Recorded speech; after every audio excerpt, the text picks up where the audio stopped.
আসসালামু আলাইকুম। আপনাদের জন্য আজকে আরেকটা ভিডিও নিয়ে আসলাম। তো সোলার ইরিগেশন পাম্প নিয়ে আর কি আমি দীর্ঘদিন ধরে কাজ করার চেষ্টা করতেছিলাম। অর্থাৎ সরকারি যে প্রকল্পগুলো আছে, এই সরকারি প্রকল্প থেকে আমি সোলার ইরিগেশন পাম্প ইতিমধ্যে একটা নিয়েছি। এর আগের ভিডিওতে দেখছেন, গত যে একটা আমি সোলার পাম্প নিয়ে ভিডিও দিছিলাম, সেখানে অনেকেই চুল পাকনামি কথা বলছেন। আমাকে দেখলাম যে অনেকেই হিসাব বোঝানোরও চেষ্টা করছেন একটু। তো আপনারা যারা এই যে চুল পাকনামি কথাগুলো বলেন, তাদের অবগতির জন্য একটু বলি যে এই যে বিজনেস, আসলে এই বিজনেস বিষয়ে যে হিসাবটা না একটু আমি শিখছি আর কি। যে সোলার ইরিগেশন পাম্প এটা আসলে কতটা প্রফিটেবল আর কতটা প্রফিটেবল না বা ক্ষতিকরজনক, এই বিষয় নিয়ে গত একটা ভিডিওতে আমি মোটামুটি 4 মিনিটের একটা ভিডিওতে বিস্তারিত বলেছিলাম। তো সেখানে কিছু দেখলাম ব্যবসায়ী আছে, অনেকে সৎ পরামর্শ আমাকে দিয়েছে, আবার অনেকে যারা অভিজ্ঞ তারাও কথা বলেছে। তো কিছু চুল পাকনামি লোকজন দেখলাম বলছে যে ভাই, আপনার দোষে আপনার এরকম হয়েছে, আপনার দোষে আপনি ক্ষতিগ্রস্ত হয়েছেন, ইত্যাদি ইত্যাদি। তো তাদের উদ্দেশ্যে আর কি বলছি যে আমি হচ্ছে রাজশাহী বিশ্ববিদ্যালয়ে ম্যানেজমেন্ট স্টাডিসে বিবিএ করতেছি। তো বিজনেস বিষয়ে মোটামুটি কিঞ্চিত ধারণা হয়েছে আর কি। চেষ্টা করতেছি জানার জন্য। তো এটা বললাম কি জন্য, যে এই যে পিছনে যে সোলার ইরিগেশন পাম্পটা দেখছেন, এটা এখানে মোটামুটি 30টা সোলার ব্যবহার করা হয়েছে 320 ওয়াটের। আর এই সোলার থেকে মোটামুটি 10 কিলোওয়াট এখানে সোলার আছে। তো এখানে 5 হর্সের একটা ইরিগেশন পাম্প এটা বসানো হয়েছে। তো মূল কথায় আসি।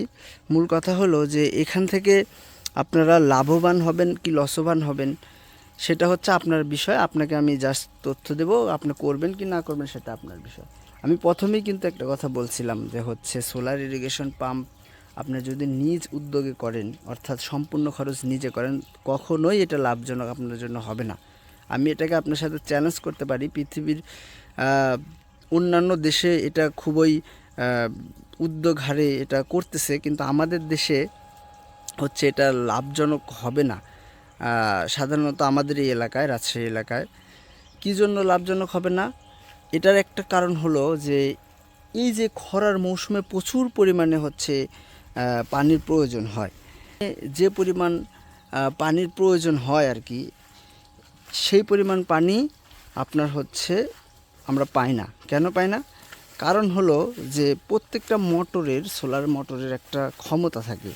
তো সেই ক্ষমতার বাহিরে চলে যায় আর কি পানির লেয়ার যখন ক্ষমতার বাইরে চলে যায়, তখন আর কি এই পাম্পে যে পরিমাণ পানি তারা প্রথম দিকে উত্তোলন করে দেখায়, পরবর্তীতে দেখা যায় যে সেই পরিমাণ আর পাম্পে পানি পাওয়া যায় না। তো আপনাদের আমি বারবার বলি যে সোলার ইরিগেশন পাম্প আপনার করাটা কতটা কার্যকর বা কতটা লাভজনক। আপনারা যারা ভাবছেন যে বিদ্যুৎ বিল দেব না, পানি তুলব অহরহর সারাদিন, খুবই লাভের ব্যবসা, তো তাদের জন্য আমি এই ভিডিওটা বানাচ্ছি। তো এটা দেখতে পাচ্ছেন যে এখানে মোটামুটি যে পরিমাণ সোলার বসানো হয়েছে, আর এখানে যে পরিমাণ জমি নষ্ট হয়েছে, আর এই সোলার প্যানেল যদি আপনারা ব্যক্তিগত খরচে করতে যান, যে পরিমাণ খরচ হবে আর কি, এই সব কিছু মিলায়া আপনার কখনোই এই সোলার ইরিগেশন পাম্প প্রফিটেবল হবে না। কেন প্রফিটেবল হবে না, আসুন বলি। আজকে বিস্তারিত বলবো, ভিডিও সম্পূর্ণ আশা করি দেখবেন, দেখলেই বুঝতে পারবেন। তো যারা নতুন সোলার পাম্প করবেন, মূলত তাদের জন্য আজকের আমার এই পরামর্শমূলক এই ভিডিওটা। তো যারা এই চুল পাকড়ামি করতেছেন তাদের জন্য না।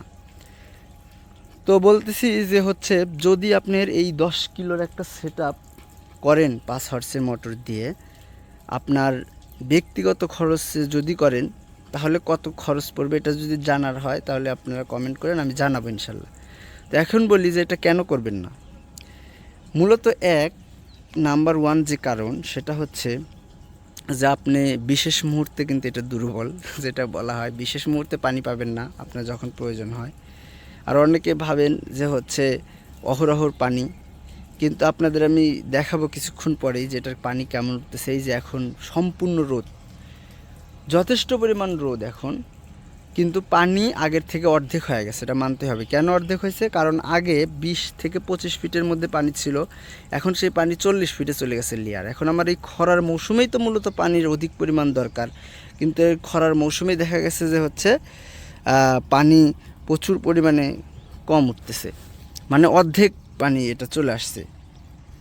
ছাতি নিচ্ছি কারণ হচ্ছে মোবাইল গরম হচ্ছে অধিক, যার কারণে ভিডিও করতে সমস্যা হচ্ছে।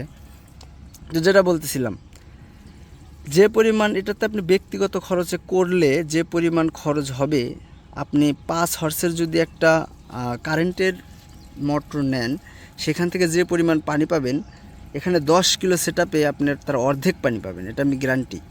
আর পানি ওঠা শুরু হয় বেলা আপনার 9টা 8:30 বাজলে, আর 8:30 থেকে মূলত বা 9টা থেকে পানি ওঠা শুরু হয়, 3:30 পর্যন্ত পানি উঠে, তারপরে তার কিন্তু পানি উঠে না।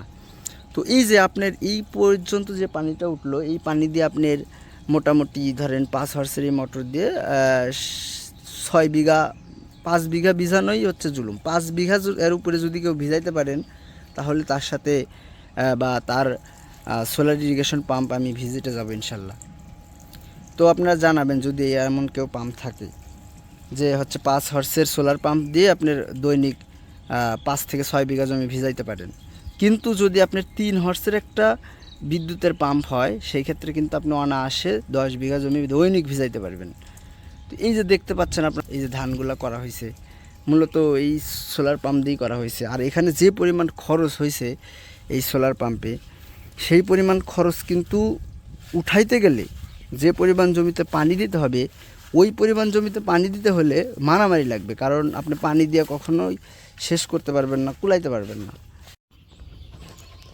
কিন্তু এই সোলারে আপনার হচ্ছে বা এই সোলার পাম্পে লাভ হওয়ার একটাই কারণ, সেটা হচ্ছে সরকার থেকে এটা 10% ডাউন পেমেন্টে আপনার হচ্ছে কিস্তির উপর দিছে, এবং এখান থেকে তারা নিট মিটারিং করে বিদ্যুৎ তারা নিবে, পল্লী বিদ্যুৎ।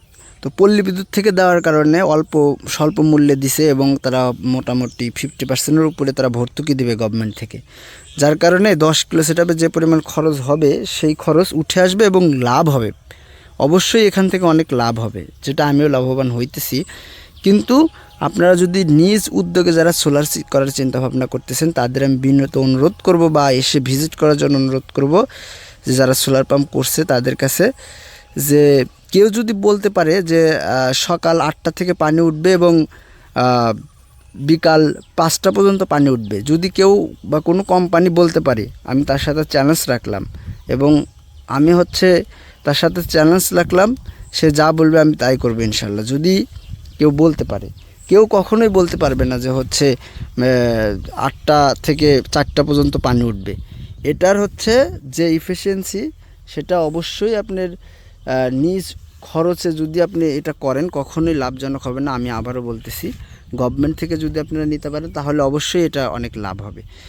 তো যেমনটা বলতেছিলাম, এখানে 30টা সোলার ব্যবহার করা হয়েছে 320 ওয়াট করে। মোটামুটি এখানে 5 কাঠার মতো জমি এখানে নষ্ট হয়েছে। যদি আপনারা নিজ উদ্যোগে করেন, তাহলে এতগুলো জমি নষ্ট হবে, আপনার এত ইনভেস্টমেন্ট, সেই অনুসারে যদি আপনি 3 হর্সের পাম্পের মতোই পানি না পান, তাহলে তো এটা কখনোই সম্ভব না। চলেন দেখাই আপনাদের পানির কি অবস্থা। এখন সম্পূর্ণ রোদ, যথেষ্ট রোদ আকাশে, চলেন দেখাই। আপনারা এই যে দেখতে পাচ্ছেন এখন যে পানিটা উঠতেছে, এই পানিটা হচ্ছে এই সোলার প্যানেল ওখানে, আর হচ্ছে এখানে পানির মাথা।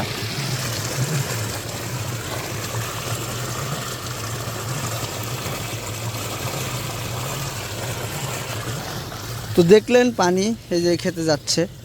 তো আমি এখানে গ্যারান্টি দিয়ে বলবো যে হচ্ছে এখানে যে পানি উঠতেছে, 3 হর্সের একটা যে মোটর, 3 হর্সের মোটরের কারেন্টের মোটরের মতোই এখানে পানি উঠতেছে। 5 হর্সের মোটরের পানি এটা না, কারণ 5 হর্সের পাম্প আমি সম্পর্কে জানি, পাম্প সম্পর্কে আমার অনেক গবেষণা করা হয়েছে। তো আপনাদের আবারও বলি যে যদি আপনারা সোলার ইরিগেশন পাম্প নিজ উদ্যোগে, ব্যক্তিগত উদ্যোগে, ব্যক্তিগত খরচে করতে চান, তাহলে অবশ্যই লসের মুখ দেখবেন, আপনার সাথে আমি গ্যারান্টি দিলাম।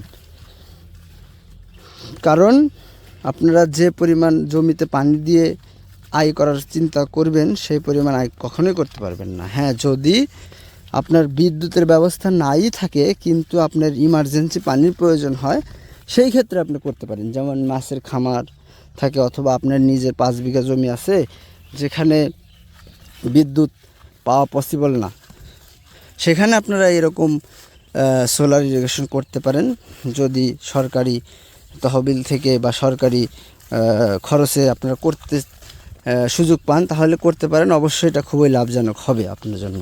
তো আজকের ভিডিও মূলত এই সম্পর্কে। যদি আপনাদের কোনো কমেন্ট থাকে তাহলে অবশ্যই কমেন্ট করে জানান, আপনাদের কোনো মন্তব্য থাকে জানান, আপনাদের কোনো কিছু জানা থাকলে জানান, অথবা আপনারা ফেসবুকে আমাকে সরাসরি মেসেঞ্জারে নক দিতে পারেন।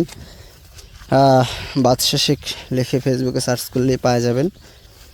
আমি রাজশাহী বিশ্ববিদ্যালয়ে পড়াশোনা করতেছি, পাশাপাশি টুকটাক বিজনেস করারও চেষ্টা করতেছি আপনাদের দোয়াতে। তো সঠিক পরামর্শ দিয়ে সহযোগিতা করবো, এটাই কাম্য। আর আপনাদের আরও কিছু জানা থাকলে কমেন্ট করুন, ভিডিওতে লাইক করুন যদি ভালো লাগে, ইনফরমেটিভ মনে হয়।